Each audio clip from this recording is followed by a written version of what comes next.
Harka fuunee akkam jirtan hordoftoota furtuu jireenyaa. Har'a waan haaraa tokko qabadeetiin isinii dhufee jira.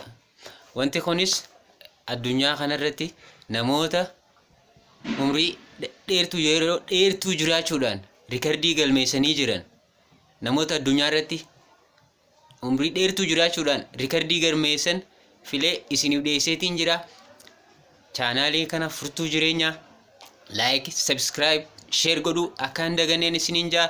Achumaan viidiyoon babbareedaan ganaa kallattiin isin bira waan ga'uuf subscribe godhuun isin fayyadaan jaa. Gara viidiyootti.